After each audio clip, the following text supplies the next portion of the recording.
Bharatiya Janata party ने जो 2024 में अचीवमेंट की है, मैं उन पे बड़ी अचीवमेंट ये है, मैं लेकिन थोड़ी सी रोशनी कुछ पॉइंट्स पर डालता हूँ। जैसे कि आप सब जानते हैं, इस बार मोदी साहब ने तीसरी बार हैट्रिक करके देश की कमान फिर संभाली है। इससे पता चलता है कि लोग आज भी नरेंद्र मोदी जी को चाहते हैं, क्योंकि उनकी जो पॉलिसी रही, सबका साथ, सबका विकास और सबके विश्वास पे चलने वाली गवर्नमेंट, लोगों का उन पर विश्वास है, लोग उनके विकास को पसंद करते, इसलिए भारतीय जनता पार्टी को एक बार फिर भारी बहुमत के साथ मैंडेट मिला और देश की कमान देश के वजीर आजम नरेंद्र मोदी साहब ने तीसरी बार संभाली। साथियों, हमने हरियाणा में ट्रेमेंडस जीत हासिल की, लैंडस्लाइड विक्ट्री हमने वहां हासिल की, हमने महाराष्ट्र में बहुत बड़ी जीत हासिल की है। उससे पता चलता है कि भारतीय जनता पार्टी देश की सबसे पसंदीदा पार्टी है और आज लोग भारतीय जनता पार्टी की पॉलिसियों को, उसकी डेवलपमेंट मॉडल को पसंद करते हैं। और साथ साथ मैं आपको जम्मू कश्मीर की तरफ आपका तवज्जो फिराना चाहता हूं। जैसे कि इस बार हमने यहां इलेक्शन लड़ा और सबसे बड़ी बात है कि भारतीय जनता पार्टी ने 5.5% वोट हासिल करके आज पहली बार उन्होंने कहीं सेगमेंट्स में 40% वोट, कहीं 10, कहीं 12%, और टोटल जब हम मिलाते हैं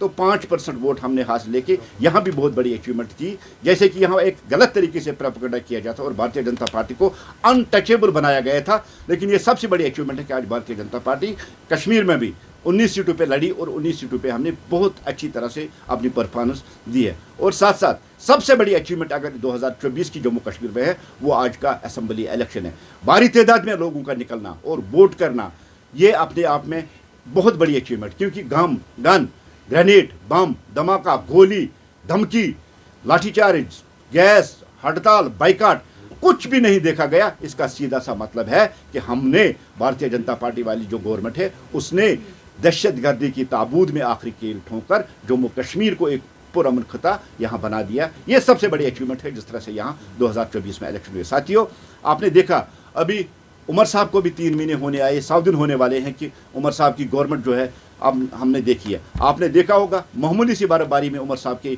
जितने भी दावे थे उनकी पोल खुल गई है। बिजली पानी की शार्टेज, बिजली पानी का न होना और सड़कों से बर्फ़ नहीं हटाना, जिस तरह से लोग उस मुश्किलात में फंसे हैं। और आपने देखा मुख्तलिफ सोशल मीडिया प्लेटफार्म्स पे वीडियो जिस तरह से वायरल हुए हैं, जिस तरह से लोग आज चिल्ला कर कह रहे हैं कि हमारी सड़कें भी साफ़ नहीं हुई है, हमें पानी नहीं, हमें बिजली नहीं।